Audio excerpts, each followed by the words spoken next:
Good evening, everyone. It's the Man United agenda at nights with a 9 o'clock start.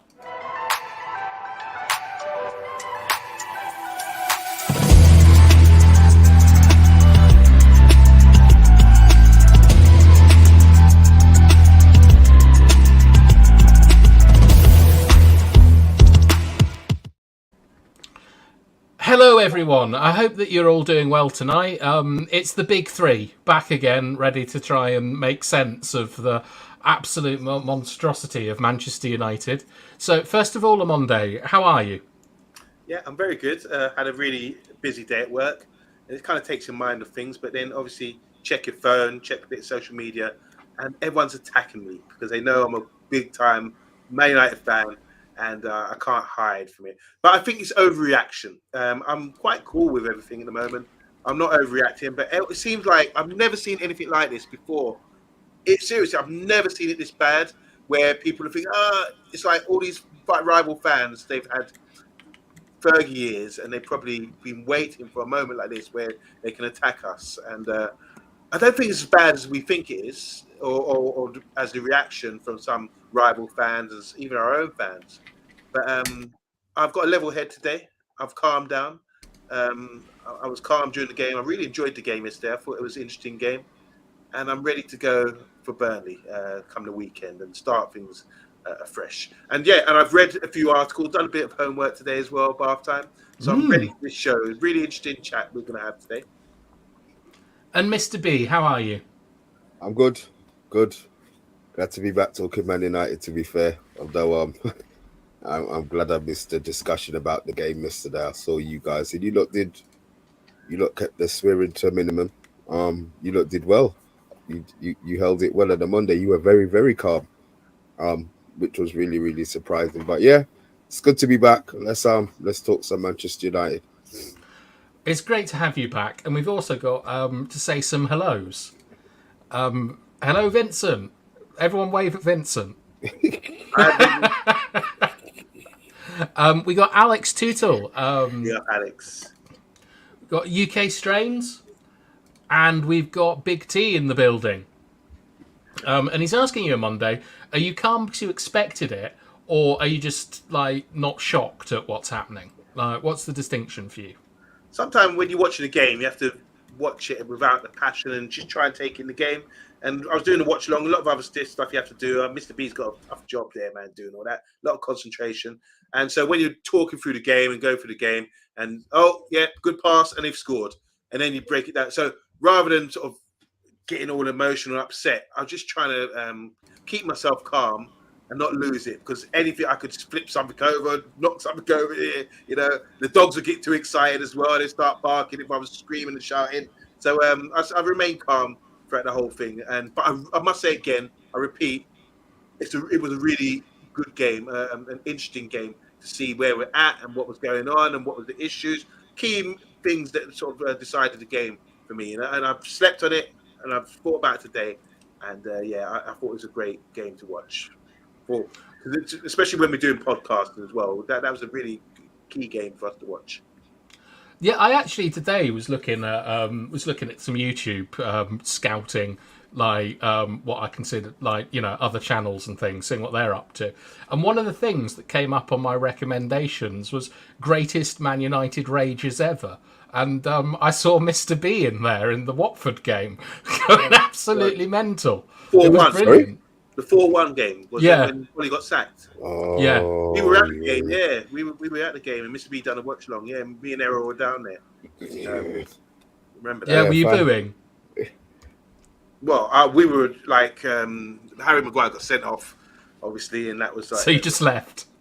No, we were actually in the pub opposite. We didn't get into the game. We were interviewing outside the game fans when they're coming out, and all the fans were vexed, you know, by that point. So we watched the game in the pub opposite the Vicarage Road, and then went with our microphone and all that kind of thing to try to meet the fans. Imagine it was like pushing past us, and fuck it. It was really, really hostile. And the Watford fans were the ones we were interviewing in the end. Big up Wasteman Danny. Big up Wasteman Danny, because he came along for the ride. All right. Well, the first thing that we're going to discuss tonight is that on social media and some of the comments on the stream last night, there appears to be a lot of question marks over Onana. So we'll start with you, Mr. B. Like, what were your sort of feelings on De Gea leaving the club and your feelings on Onana? I was glad that De Gea left the club and we replaced him. I think I eventually came round to that way of thinking. My issue has always been whether he was a better shot stopper. We already knew about the gameplay and him being able to play out there from the back. What I think has made us do is rely on passing the ball back to him too much. I think we're not using him as a goalkeeper as such. We're using him as that outlet player, and sometimes I just think it just slows us down. I preferred it when we had De Gea and we were scared to pass the ball back to him, which means that we had to go forward. I think right now we're a bit too relaxed in that regard, but it's just the mistakes that he's making, and the fact that he's come in for that price tag as well. I don't think helps. Um, I have no problem with Onana. Goalie's always going to make mistakes. I hope it's not too often. And it doesn't cost us. I mean, for it to have been the first goal in that game after the way that we started was a kick in the teeth. But it's not like we didn't deserve to lose.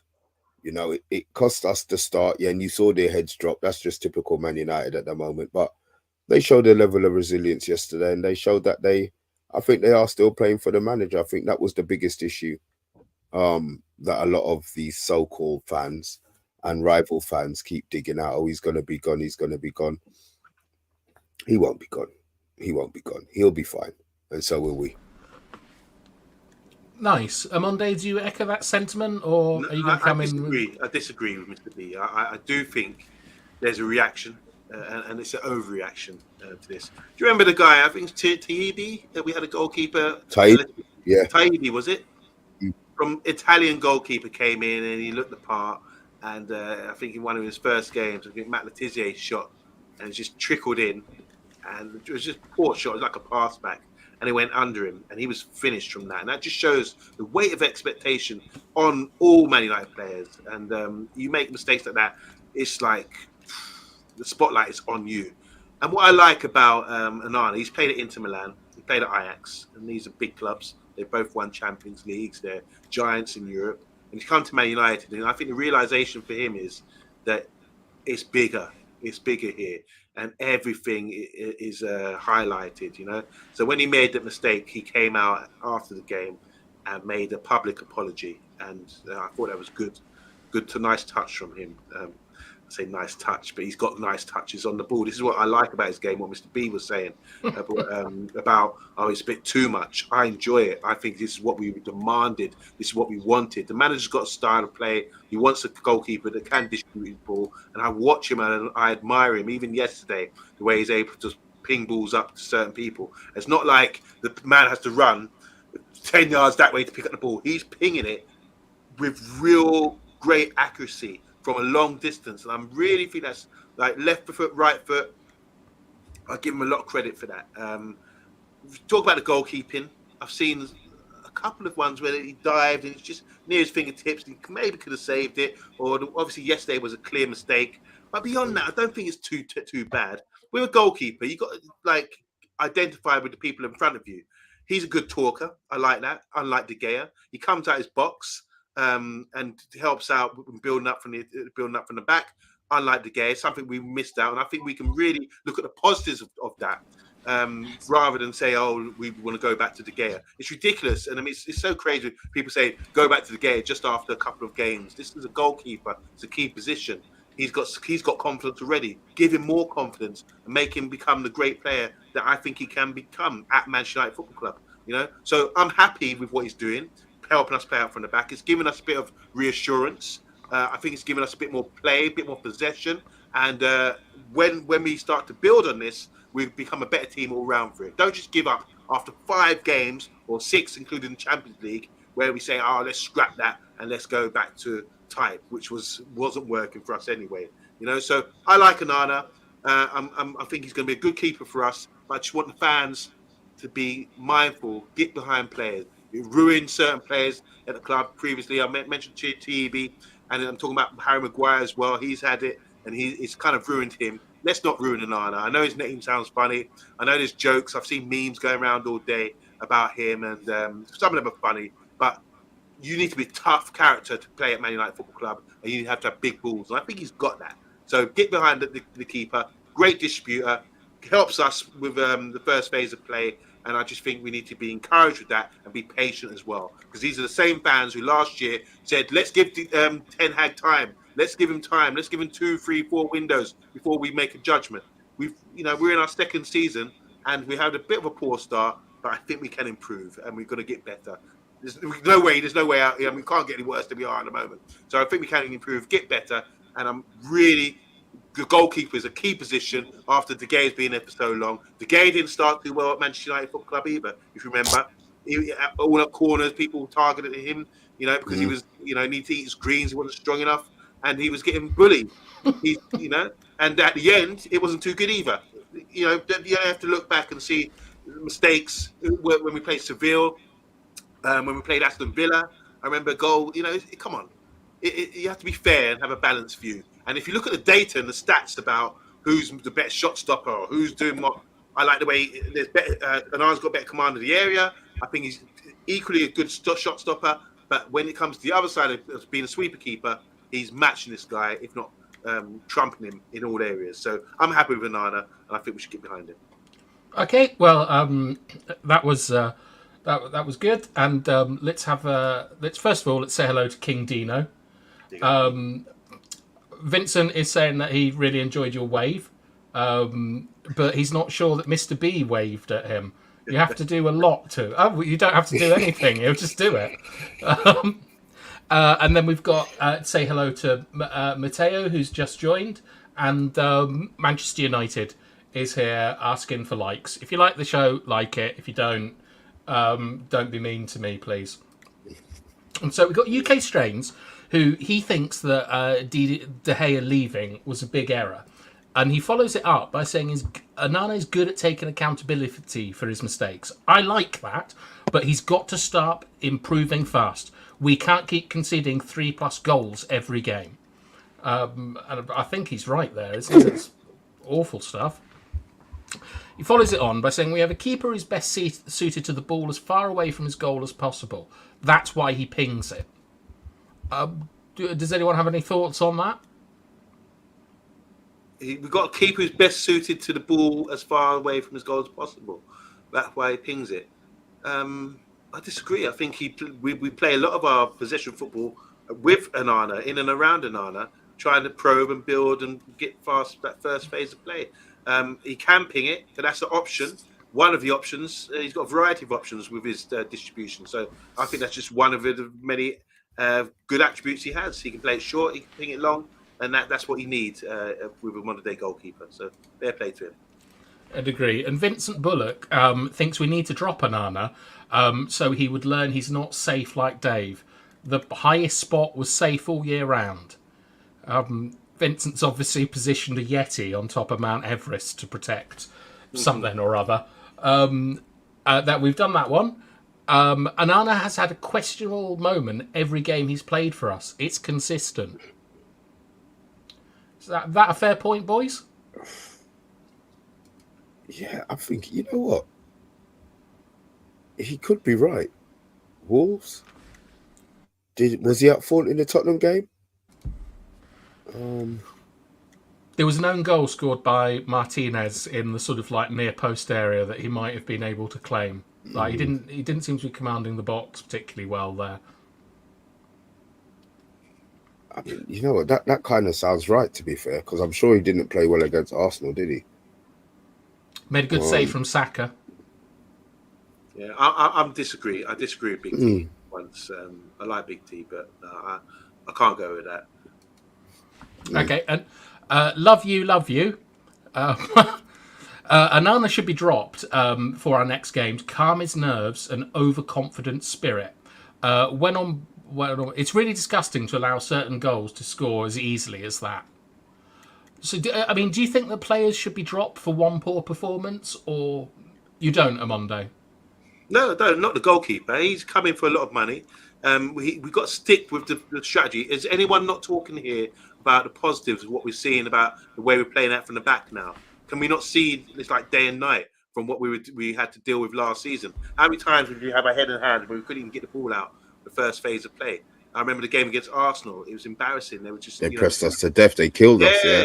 And then in the end, we started to crash it. You talk about keeping the ball far away as possible. In the end, even the fans were going, kick it out, like it's 80s Division 1 game where people goalkeepers just kicking it as far as they can, It's that's not good enough. I think we demanded this, and we've got to be patient with it. We've got to say, what are we seeing that's different from last season?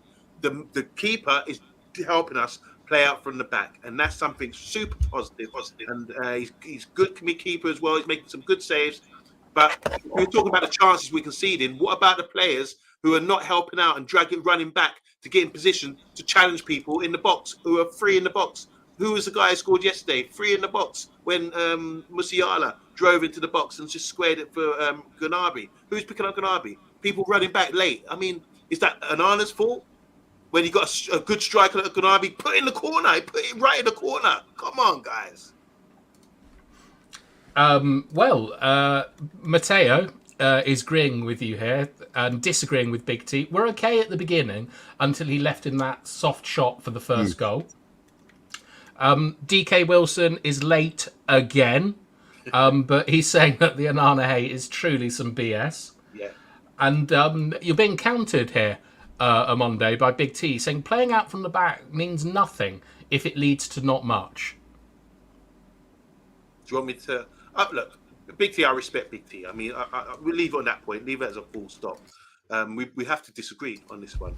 I think it's a major thing compared to... Because it's what the manager wants, what the team wants to play going forward. And I think we've got a goalkeeper who can do it. And it will lead to something. It's not just... So if he plays it to a guy, the guy doesn't win the ball. And then it breaks down. That's got nothing to do with Nana. At least he's trying that. We just need to... all these things need to take practice and drills and over and over again. Look at Brighton. I know they've it's like clockwork for them. The way they play out, they've well drilled in it. We need to get on track as well. It's going to take some time. Just patience is what we need. Okay, well, Man United is saying that he wants Onana to improve, but he thinks he's nervous. It's totally understandable. He's African. He knows how big Manchester United is, and he just needs time to settle. Is this the answer, Mr. B? What's African have anything to do with it? I don't know. I wish I hadn't shown the comment, but I've just put it up. But let's concentrate on the nervous part rather than the continental stuff. Do you think it's just a question of nerves, Mr. B, or? I think it's a matter of time. I just think it's a matter of time. He knows he probably hasn't been his best. He definitely hasn't been the form that he was at Inter Milan. But to a certain extent, Inter Milan were a very, very well-oiled machine in front of him. At the moment, we're still a mess. We are still a mess. Yes, he's making mistakes. But again, Omondi is saying about not tracking runners.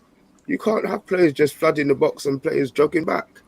So until maybe certain players in certain positions, I forget if certain players, until everybody starts taking accountability for their own actions, then I think we're probably still going to have an issue. I said it today, I just want subs where he's able to change the game, not necessarily a different type of player, but we don't have our bench. We had three. Did we have two goalies on the bench yesterday? Yeah. Was it two goalies? I mean, come on, come on, man. You know, how much subs can you make in Champions League 5? So if you had to make all of them, would we have been bringing on a goal yesterday? It's not good enough.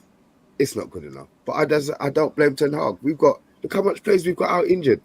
What I could blame is maybe the medical staff, because these seem to be muscle issues, hamstrings.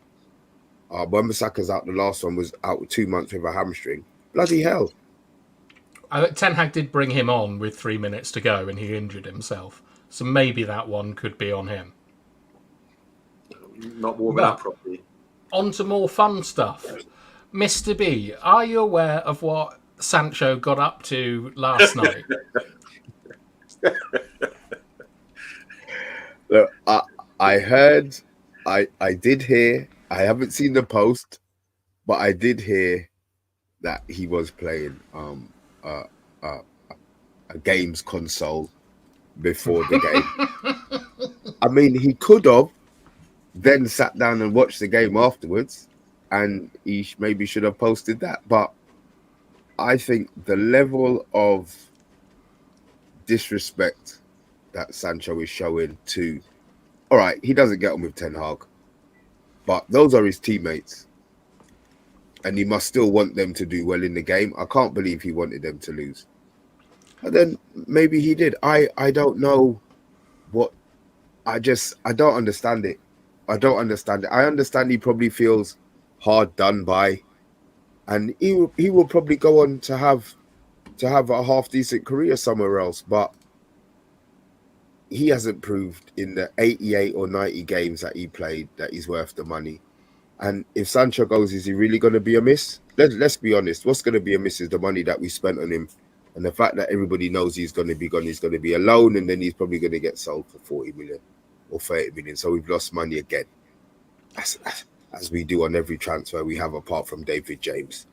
So it's difficult. He doesn't want to play for the club. Fine, get him out in January. He's showing his true colours, and roll on the Sancho Slayer. So, Omondi, what happened last night is that Tammy Abrahams, Sancho, and a very well-known Italian streamer decided to play EAFC or FIFA pro clubs at kickoff during the Manchester United game. As a huge gamer and Avril Lavigne fan, what do you think about this? I'm not a gamer. I've stopped that. I used to be a good gamer. I used to play International Football, ISS Pro, but I think it was cool. I used to play that years ago. I'm talking about 20 years ago. So I'll tell you something. I used to play Championship Manager, and I was addicted to that, and it ruined all my relationships because I'd be up all night, and I used to smoke a little something. I couldn't play without smoking, and I used to play Championship Manager. I knew all the players in world football, and it was so on point. And it's, up until about 2 years ago, I've stopped buying that and stopped playing it, and I've got a life now. I'm not up all hours in the morning. I've got no bags under my eyes, But I get it. I understand a lot of players play FIFA, but it's just the timing of it, isn't it? And if you're playing online, you're going to get caught out. Someone's going to know, oh, that's the tag for Sancho. And actually, his team are playing right now. And who's he picked for his team? Has he picked Man United? Probably not. He's probably picked someone like Real Madrid or someone with greater players than Man United. I wonder what his skill set's like. Do they have concentration stat for FIFA? They have skill, pace? No. Like that? Do they have WINKER stats or something like that? No. He's got 5-star skills. Yeah. In Championship Manager, they got such good AI. They can tell you someone's always causing trouble. Oh, he's playing up again. That's how detailed they are. So if you can look at someone's data, the player's data, they could say this player controversy, or he's always causing problems, or he's always going to moan about something. I think Sancho is demonstrating that now. I've backed him for a long time. I think he's a very good player, talented. But what I don't see, or what I didn't know about, was all this stuff and playing FIFA while your team's playing and everything's going on with the big high profile in the club about him falling out and not saying sorry and being stubborn. It's the last thing you want to see as a fan, and I think I wouldn't be surprised if the fans turn against him because of this. It's really outrageously stupid, and I would say to him, bruv, just fix up, just hold it down. If hold it down, no need for that. You're adding, you're putting more fuel to the fire, which is already building on It's incitement, isn't it? It is, in a way, isn't it? It does, because for one, he didn't want to apologise, and he stood his ground for that. Then he kept up his Twitter tweet. Is that how you say it? Twitter tweet?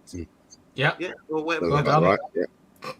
All right. And then when we're playing a big game where you should be tuning in and say, "Come on, lads, get behind them," he's there, putting on his PlayStation machine and going live with a little microphone and going into the metaverse, as they call it, No, Omondi. No, they don't. No one calls it that. The metaverse is a very different thing. You were asked about Sancho playing FIFA, and you've gone off on the stats in Championship Manager. But we have someone here who's always got a unique and valued take, and it's Vincent. And he's reminding us not to forget that when you got lots of money like Sancho, you can afford to have more than one television. So he probably had the game on and the TV at the same time. Yes, but I agree that. But what he should have done then is posted a picture of the game up as well. That's what he should have done. Covered his arse. Show pictures of both TVs. It's no problem. Yeah, two TV Sancho. But the thing is that one report that has come out today. It's from Twitter, from a fairly reliable source called MUFPCB or something. Has said that Sancho was told that a public apology is all he needs to do to get back into the squad, and then he can fight for his place. And Sancho's response was to join an Italian streamer and play the game. But I'd also just like to point out, I never want to see Tammy Abrahams linked with this football club because he was playing with Sancho, and he knows what he's doing as well. He knows what the story is, so I'm not happy about that. What I am one happy. more thing. One more thing. Remember, Sancho was Mr. B. You know this. John Wall, the basketball player, had a little do in New York, maybe, and Sancho's out there posing up in his garms and went to that party. That's another thing. I mean, how many strikes do you get before someone's, really, the manager should really just reject him now and just say, look, enough. The club is still going to have to pay him his weekly money. So, he's going to sit down there, sucking how much million out of the club, rightly or wrongly. He's going to get paid. He's maybe been fined a couple of weeks, but he's still going to get paid the rest of the months. And if it gets any worse than that, he'll go crying to the PFA about harsh treatment and blah blah blah. So, we're probably going to be the ones to lose out, especially on transfer fee. I mean, what it could be, he could go to another club, smash it there, and they want to spend not close to the 75. We're not going to get that, but some money, or he could go there and sulk and act like a big baby. In which case, then it doesn't benefit us either, and then it probably shows his true colours. Dortmund can't afford to buy him back from us. No. Let's be honest. So where does he go? Look, they'll have that lined up, and come January the 1st, he'll be straight out the door. I agree, but but the comments, first of all, we've got Big T, who's sort of offering counter argument. Is that is it anyone's business what he does with his spare time? Yeah, it is. I think it is. Yeah, as a pro footballer, you've got to represent the club, and you can't be doing stupidness. So if you're gone away, clubbing or raving and doing things like that, and you're seen in the public eye, you have to be responsible for the backlash of things like that, and the media will jump on things. So you have to have a manager or someone to sort of keep you in line to say, actually, don't go here because it's not good timing. Save that for the summer when you're on your holiday and you're on your break. Because right now you're going to be perceived, it's going to affect your reputation, and you're going to be perceived as a WANKER in my book. So I think it is the business. If where I work, if I start doing stupidness online or something that's going to bring attention to myself, and I'm associated with this club, by rights they could say we're sacking you because you're bringing, what's the word, Bathtime? You know about all this stuff. You're bringing the club or my company disrepute or something. Well done, boys. Disrepute. Yeah. Yeah. Okay. And Manchester United is just quickly clearing up a comment he made earlier about how Man United are massive in Africa. Onana's African, and it adds to the pressure. Okay. Yeah. Sorry. Yeah. I was a bit confused. I said, "What's that mean?" I didn't understand. Okay. So we've got Man United again. Sancho needs to repay half his transfer fee back to Manchester United. Good luck with that. Vincent is imagining you eating munchies when you're playing Championship Manager and laughing. So good on Vincent. Long time ago. We kind of finished with Onana, DK, Wilson, but we can maybe discuss that in the preview tomorrow about what needs to change and so on. But he is agreeing with Mr. B, saying that Sancho needs to be a lot more mature. Man United saying Sancho didn't post anything. His player profile himself was live playing, but he was playing with a well-known streamer who was streaming it live, and that I assume had been agreed. But what we can all agree on is that Eth has had enough of Sancho. Yeah. Yeah, and then DK Wilson says, agreed, Omondi. When you're a public figure, you have to be aware.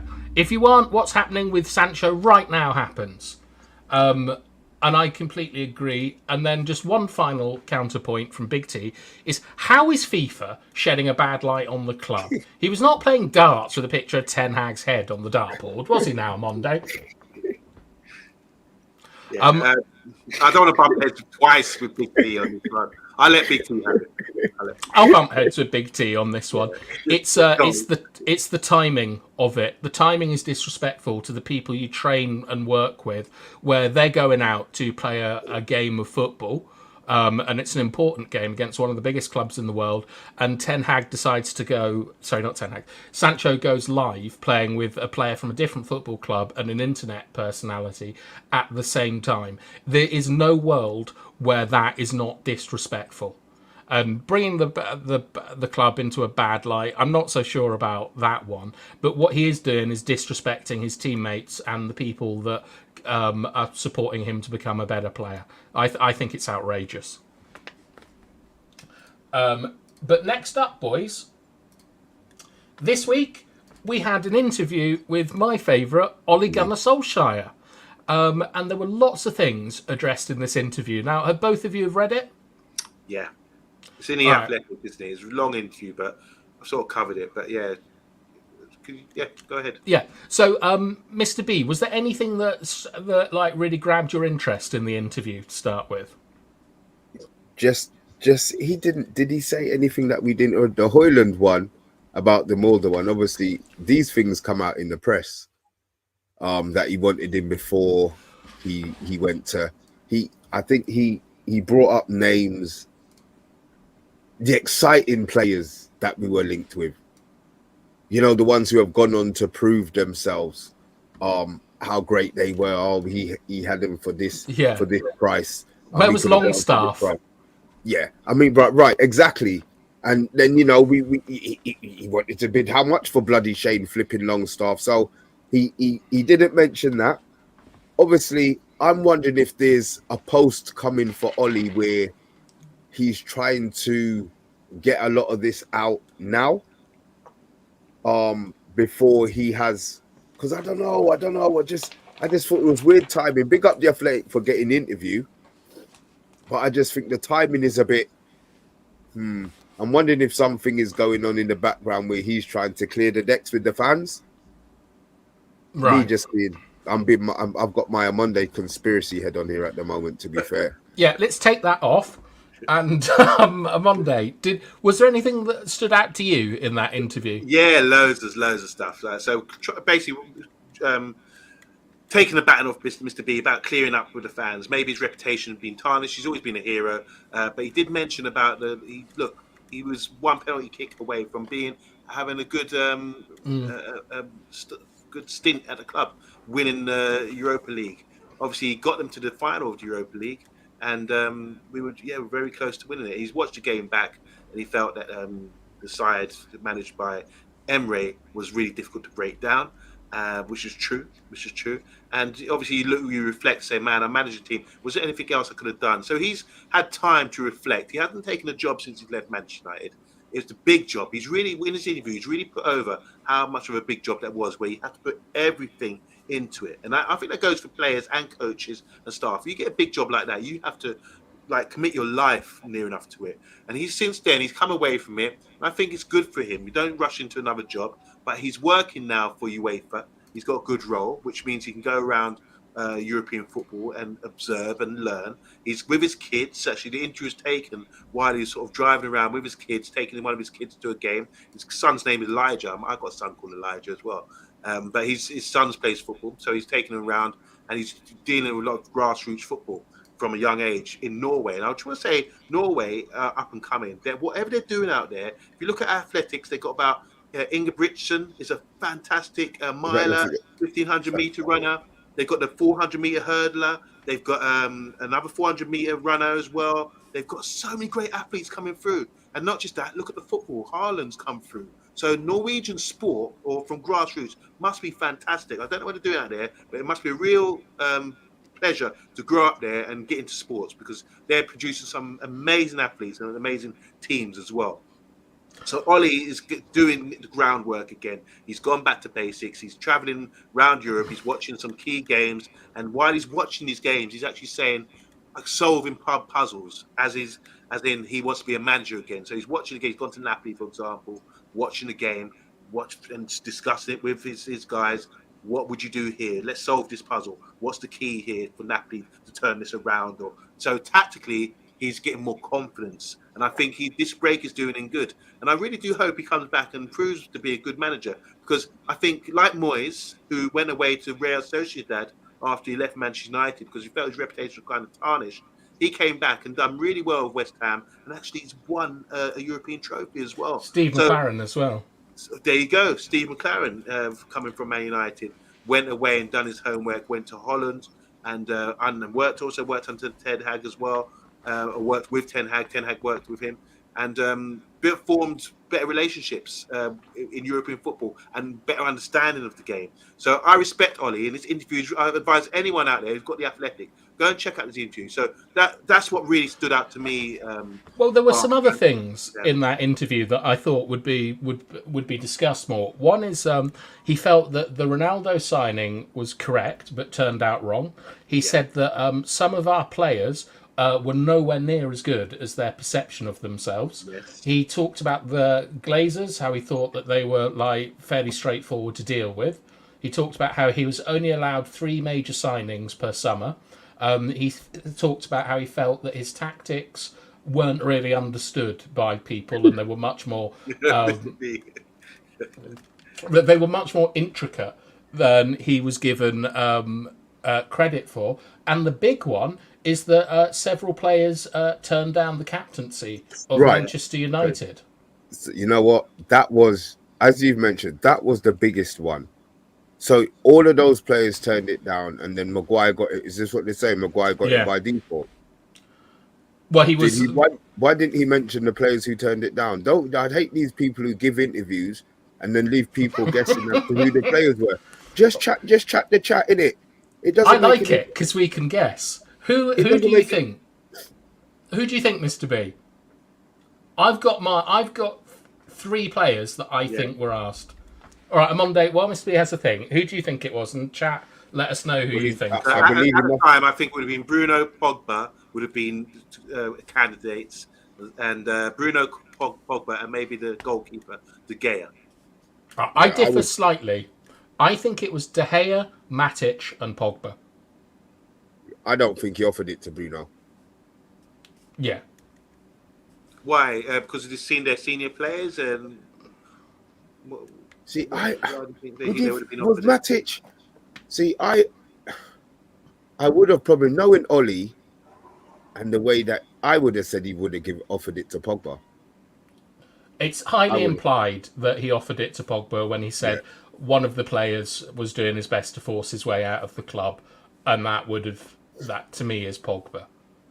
So I think we can all agree Pogba was one of them. But I think Matic is a senior player with a good career, good professional, and also he was someone who used to do a lot of translating, if you remember, on the bench. He used to give instructions to Cavani and things. He spoke Portuguese, Spanish, loads of different languages. Okay. I didn't know that. And then De Gea for how long he'd been at the club, and he was part of the senior leadership team that we used to have. Those would be my guesses. And Mr. B, if you think, what do you think? Yeah, De Gea definitely. But would De Gea have turned it down? Would De Gea have turned down the captaincy of Man United? I can't see him turning it down. Then maybe there's a lot that the captain has to do behind the scenes that he really didn't want to have the interest in, or he just thought it was extra pressure on top of the pressure that I don't know. I definitely agree with the Pogba one. I'm not. But just go back. I think would Luke Shaw be in that? He is in the leadership group, and he's been at the club for a very long time. I was a bit. I don't think Luke Shaw's a natural captain, but I don't think it's the worst shout in the world to say that Luke Shaw would have been considered. This just highlights again, as you like interview sort of says, there were players like he mentioned Bellingham, Rice, Holland, Ferguson, all these players and Calcido as well. All these players that didn't want to come to Man United Football Club because probably from the perception is from players or agents telling them it's a mess up there. There's something wrong. It's a mess. You don't want to join that club. And this is why I think there's a bit of apprehension with players wanting to step up and take that captaincy. When, like you said, bath time, Pogba might be looking for a way out. Why would I take the captaincy? De Gea, indecisive. I want more money on my contract, or something like that. I'm just joking. But Luke Shaw not being a bit mute, but not really coming out of his shell yet. We're talking like 3-4 years ago, aren't we? So I think that from the inside with players, they're looking at Man United saying something's wrong here because Bellingham apparently they pursued him like quite. Well, he was shown around the around the ground and Carrington by Fergie. Yeah, and the dressing room as well. Yeah. But I mean, even in the interview, Solskjaer concedes it was probably right for him to go to Birmingham, and he also defended Maguire for you, Omondi. Remind me, what was it saying about Maguire? He said the abuse that Maguire receives is horrible, but he's a strong lad and can take it. But I thought that was quite an interesting thing. And in the comments, I can't tell if UK Strains is joking or not with Phil Jones. But Bruno Fernandes and DDG. The thing with Bruno is Bruno was a January signing, I believe. So the appointment would have been made in the summer. And that was Maguire, so Bruno wouldn't have been in consideration. And Vincent has said Rashford, Pogba, and Luke Shaw. I would never ever consider Rashford to be a captain. Yeah, but do you know what? Maybe Ollie did. Do you think Rashford would have turned that down, being Manchester United captain? Yeah, of course. Why? Of course. He was playing crap. He was playing with a broken back, wasn't he? Yeah, but Rashford turning it down. Remember, he's fighting Boris Johnson at this point. He's the leader of the opposition. Yeah. Do you see Rashford as a natural leader? Someone who's there? No. I'm not sure Rashford would have been in consideration. And Vincent is saying that Bruno joined in January. Well, we'll probably move on from this now, unless anyone's got anything they'd like to say. Just quickly, I want to ask you, Bath Time. So overall, in summary, like the interview is really good. It's really, I would advise people to watch it or read it. Sorry. What are your thoughts? What stands out for you apart from the points you've made there? Do you like Ollie? Does it made you warm to him? Because it made me think, okay, I like how this guy's going, his direction and the calmness, and I think he's going to be successful in the future. But what do you think about Ollie as a manager going forward? Do you think he's going to take a good job and prove everyone wrong? I'm not so sure about that. I think that Ollie is a Manchester United man through and through. He spent about 17 years in total at the club, or something ridiculous like that. He still owns a house in the northeast, which has got Virgil van Dijk squatting in it. Northwest, sorry. But the thing that I liked most about the interview was, unsurprisingly, him talking about tactics.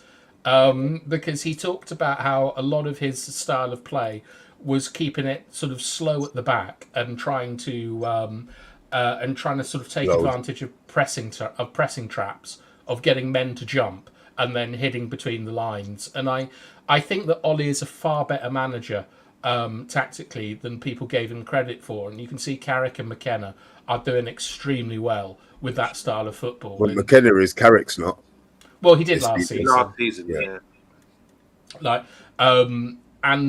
think that Ollie is. I think he's just a very easy target for people to just say he's an idiot. When I think that Ollie was a fairly good manager, and it went wrong because he didn't understand how to handle people. He said that at half time he told the players he expected to lose his job. Yeah.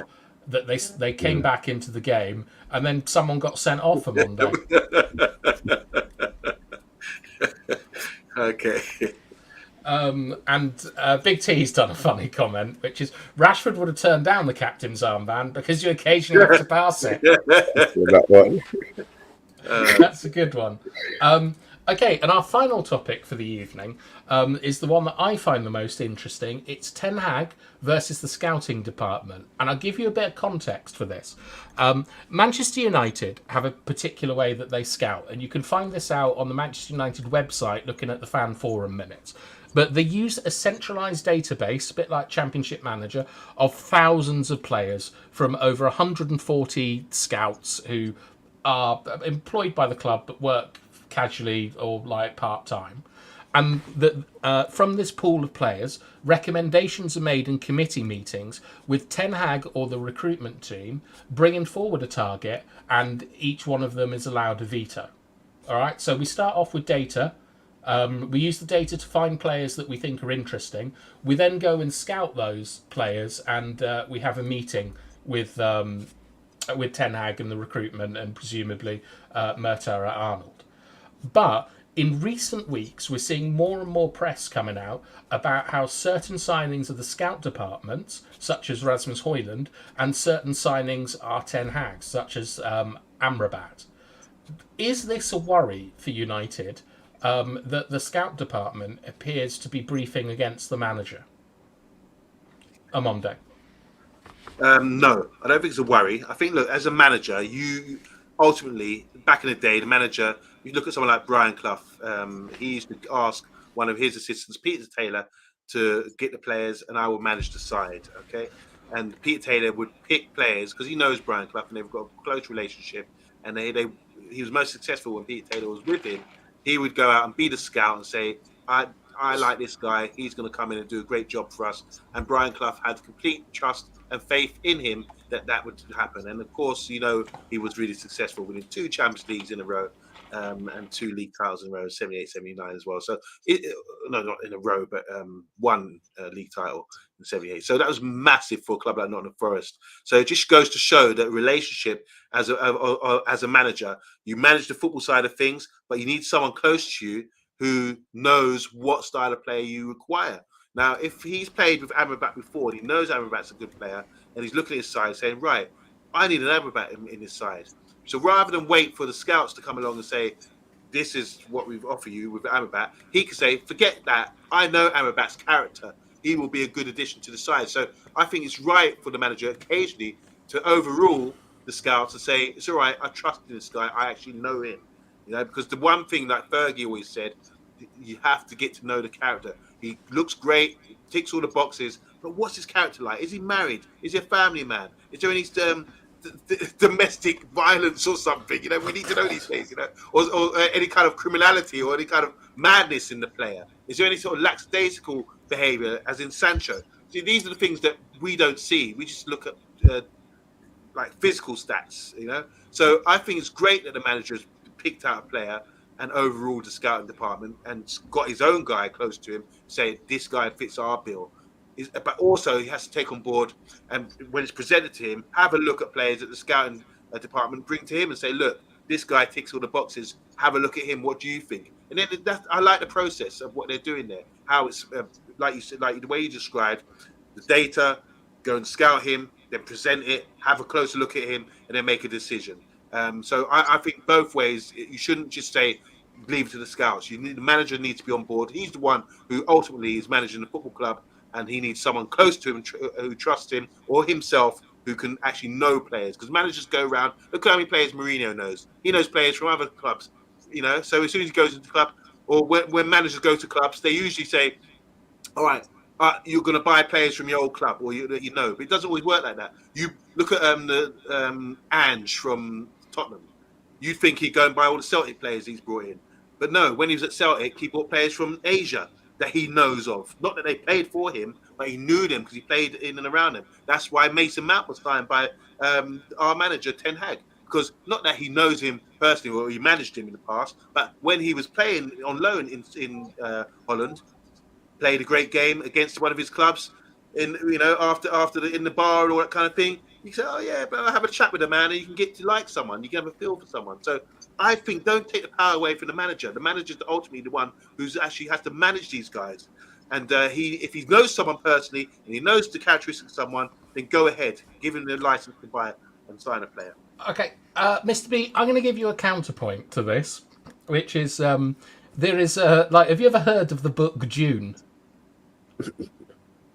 No. No. Okay, it's a very famous book. It's wildly Film. overrated, but a lot of people have read it. Dune. A film. Yeah, it was a book. It was made into a film a couple of times. And one of the messages in the book is that you have to be extremely careful of charismatic leaders because they will gather too much power, and when it goes wrong, it'll be too expensive to sort of solve. Manchester United for a long time have been given managers a lot of players that they want and have been putting legacy costs on the club. You know, like Fellaini for just as an example, Maguire for Ten Hag, etc. What are you, with that in mind? What are your thoughts on this scouting department versus Ten Hag situation? Have the scouts got it right? Let's be honest. The players that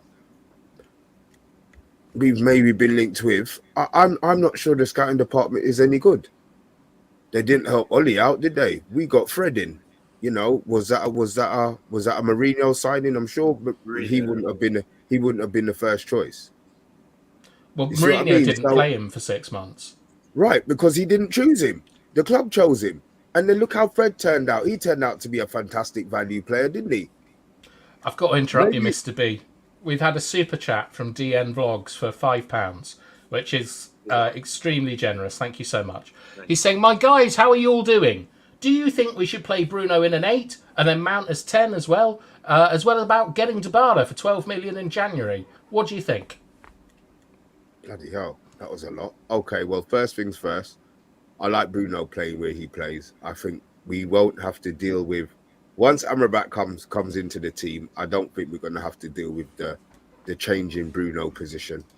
As I said at the start of the show, I think once players come back and we can make subs, I think it's going to help. Mount, I'm not sure where Mount's going to play. I'll be honest, he didn't tear up trees when he was playing. The fact that he is now a sub, I think, will probably help Ten Hag in where he can fit him in to maybe change a game. Maybe if it is on the right instead of on the left instead of Rashford, whether it is on the right instead of whoever plays on the right. I think that will help. And what was the last one? Dybala. We've got no money. The could be £12. Remember what we did to get Sofiane Amrabat? We sold all of those players for 750 grand, 700 until we had enough to get a loan fee for Amrabat. We are frass. We've got no money, not even 12 pence. So no, the Dybala deal is a definite no. DN Vlogs. We need a right winger. Like, if we get anyone in January, we'll be prioritising the right for me. And if anyone is interested, which they're not, I made a video today on where Mount and Amrabat would play in the team and how they might be able to improve it. Where can we find the video? On my channel, but I can't remember what the real name is. It's like Bath Time with Vaughan HD or something like that. I'll on YouTube, guys, go and check it out. Yeah. But quickly, we have to say hello to Banter FC. How you doing, Banter? And Big T is saying he always thought scouts were information gatherers. Since when do they get a choice? Omondi, do you have a comment to that? Yeah, you're right. Remember Andrew? We had Andrew Mensah. He came. He's yes. He works in scouting in football. Big association. Cambridge United youth coach and scout. Yeah. Oh, no. That's Marcos. Mensah, the Ghanaian guy. Sorry. Yeah, he worked with Fulham he still works associated with Fulham. So, like you said, you made a great point because they don't, not say they're contracted in a way. They're sent out. So he does a lot of work and then recommendations and that kind of thing.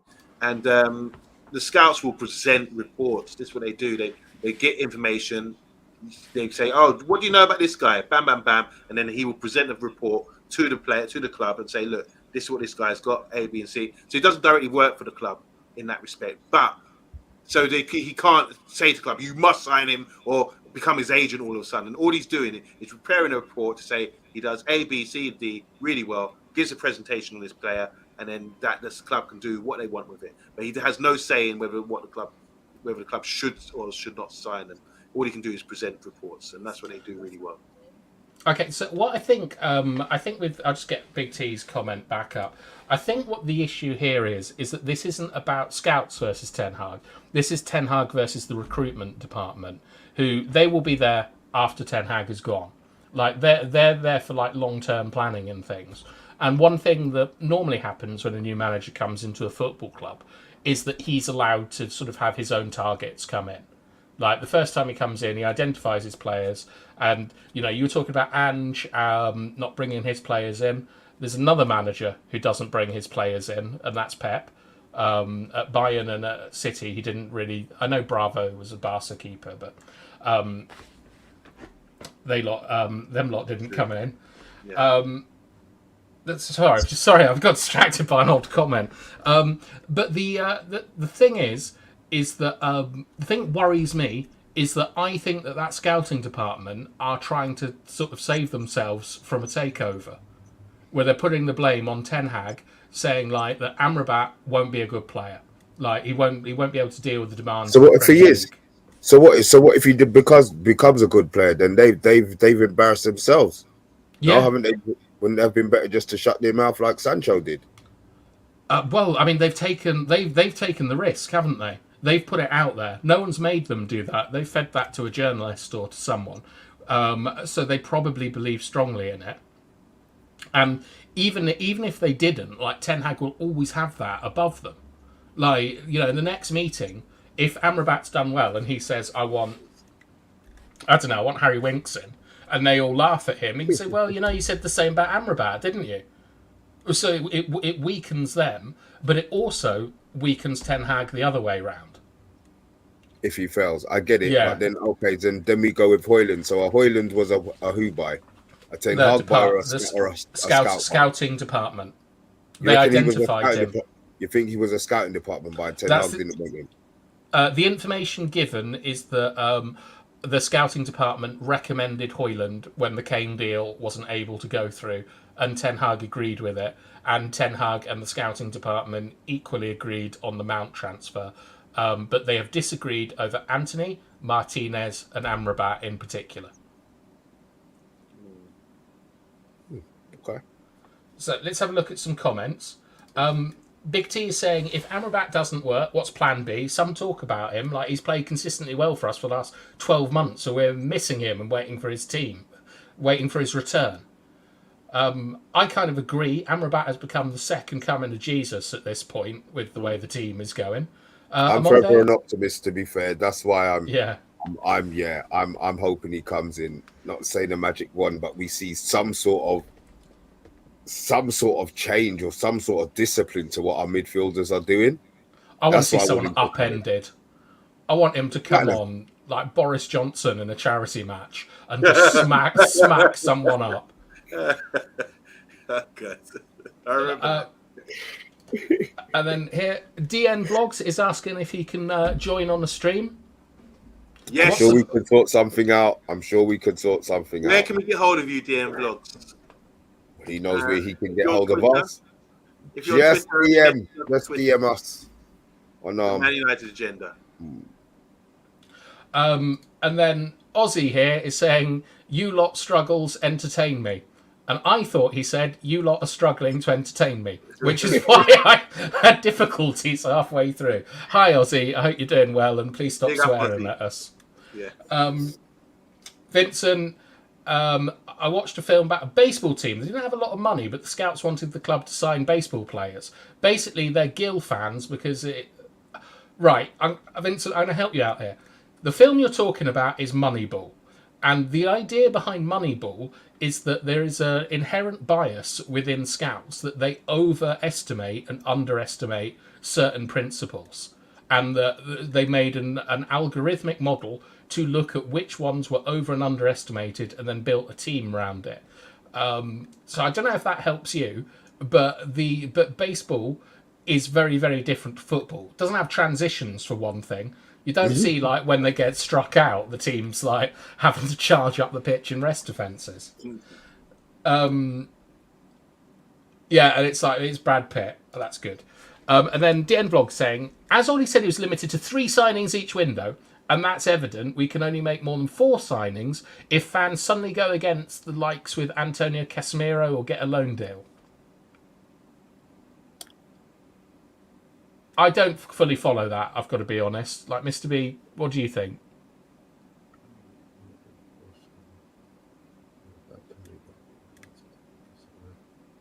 I don't understand. Have I missed that? I think, right, I'm going to guess what I think he means here, is that he's saying that if we only get 3 big signings each window, and that's been evidenced, is it a problem if the fans don't like one of those big signings and we go and get a loan deal?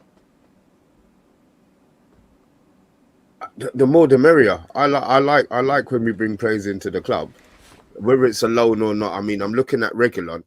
God bless him. He's trying his heart out to get a new He's trying his heart out not to go back to Tottenham. You know, so loan deals do work. It's just when they get into the club and they get taken over by that's at the club at the moment. You know, that blasé attitude. So I want new players to come in to get rid of. You know, there's a couple of players who are blatantly sulking at the club. They chose not to leave in January, and it's affected what we've done moving forward. So but do you worry about loan players only being hungry for the loan, and when they get the contract and the permanent transfer? Yeah. I am. I agree, and I just say when you look at Man City, they're a well-oiled machine. When Ferguson in his pomp, he was only getting 3 major signings maybe a season, and that's an ideal. But it's not when you're in a mess like we are as a club.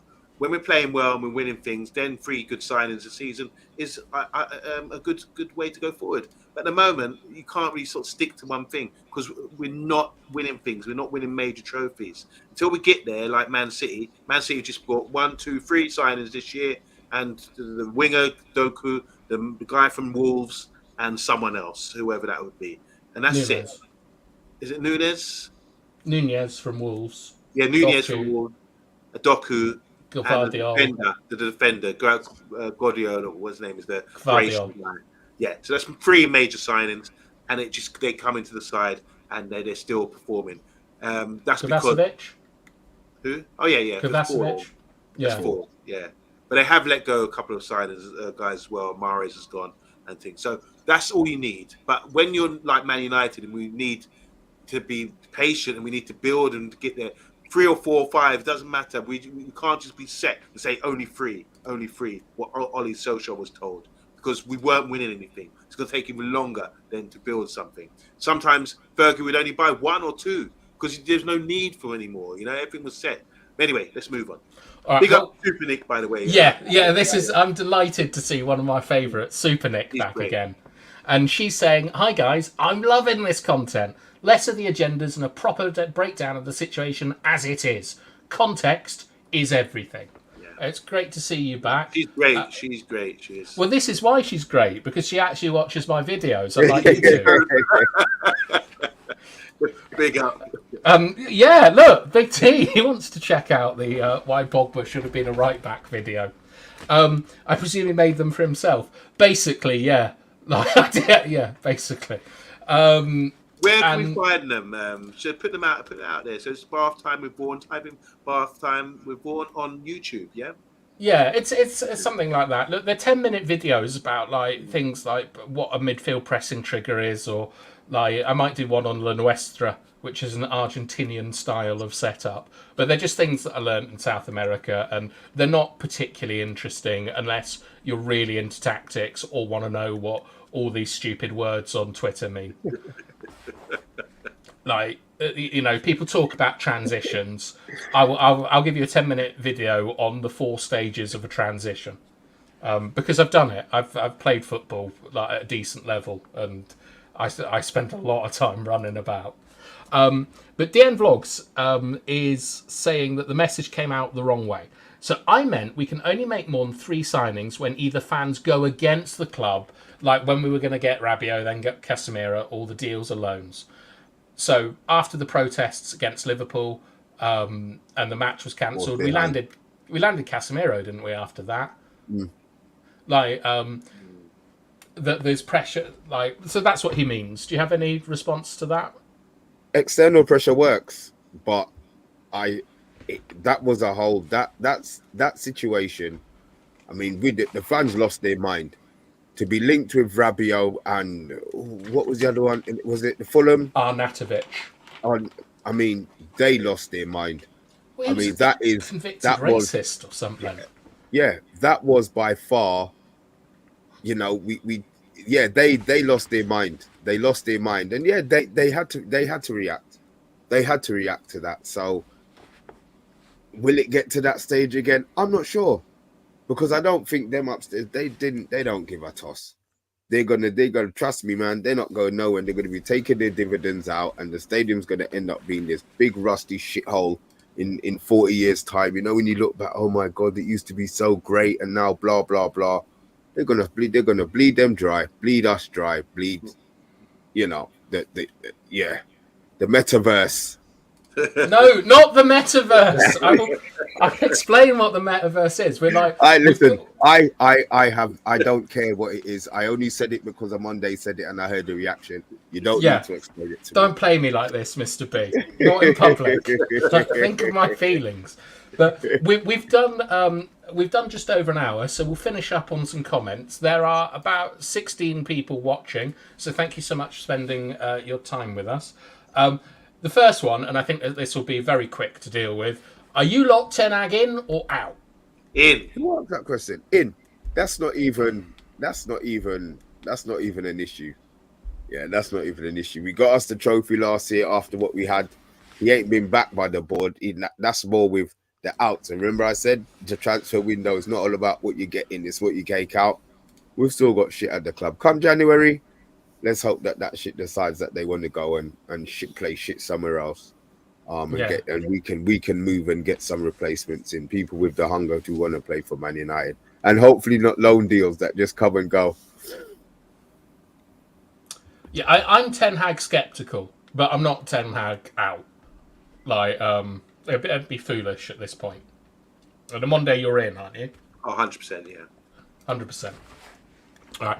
So DN Vlogs is, we ended up being like, oh, we didn't get that player, and it turns out Oli wanted Bellingham, Haaland, Kane, and then Ragnick wanted Alvarez, Enzo, and Vlahovic, but the club always said no. Don't listen to Ralph Ragnick. The man lies more than Walter Mitty. The only all those players have moved. No, no, not at all. Ollie lies more, but Ralph was something else. Ollie was lying to protect the club. Ralph was lying to big himself up. There's a big difference there. We're going to argue about this in another show. We haven't got much time, but I disagree with you about the Ralph. To anyone watching, I hate Ralph Ragnick. Yeah, I know. And you give good reasons. But I think in time, people will look back and say, the catalyst of change for us was a troubleshooter coming in and identifying all the people that we need to drain the swamp with.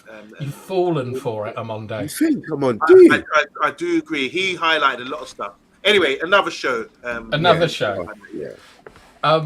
So Vincent saying we got 16 likes. Thank you so much. But Vincent is wrong because Stephanie Griffiths is here with the 17th like. So big yourself up as well. And then a bit of Glazers out stuff. Back Ten Hag. I think we can all agree on that. Yeah. Nothing. Sorry, nothing about the metaverse. I can't deal with this. Super Nick is Ten Hag skeptical. Yes. Yeah, there you go. I like that one. I what Bath said. Yeah. And then the last one out is that Big T is I'm Ten Hag out.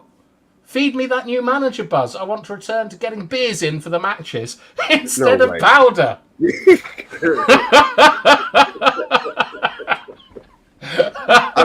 I think we end the show on that. Yeah, I agree.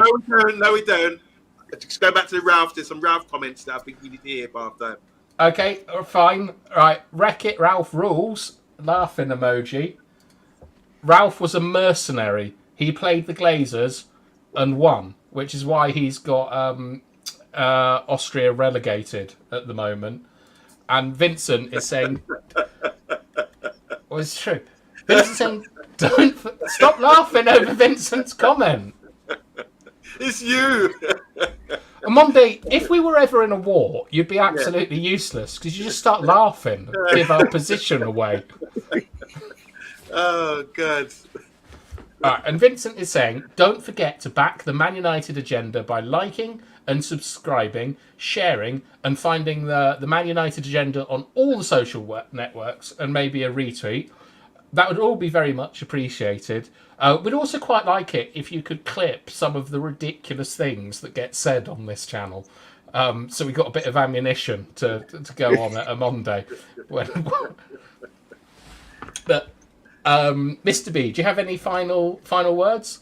No, I'm good. I just want everybody to enjoy themselves. We got a preview tomorrow, and I'm going to put it out there now. All this stress and all this anxiety will be gone. Come 10 o'clock Saturday night, we will be throwing the first of our first 5 winning parties in a row. Trust me, the bad times are done. The bad times are over. This is the reset. The reset was the Bayern game.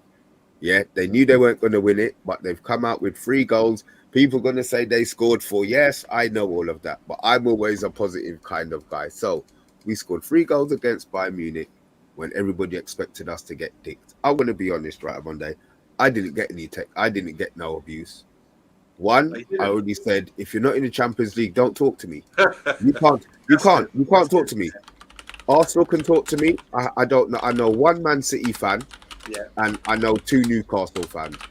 So nobody can't talk to me. Your brother, the Liverpool fan, Stoney. What could he say to me? They're playing tonight against Lask. So it's completely different days. So there was no agenda.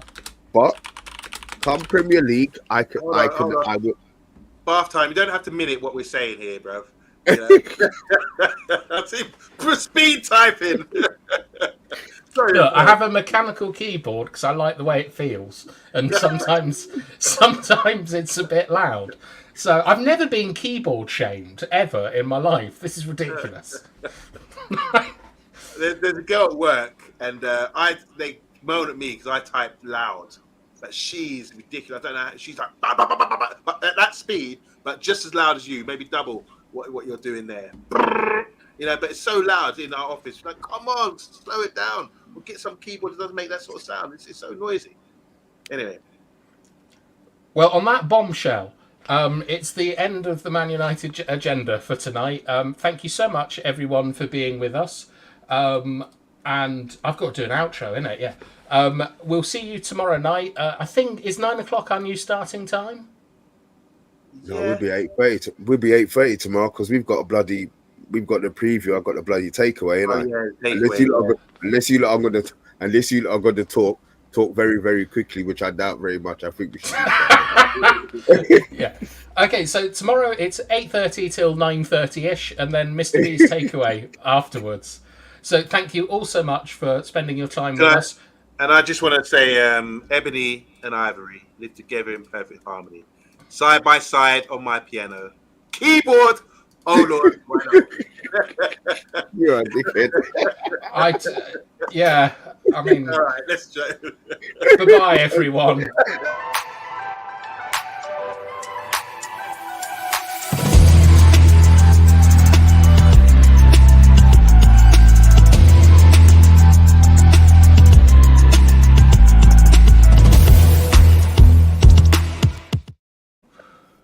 We're still going. We need to close the show. Oh, well.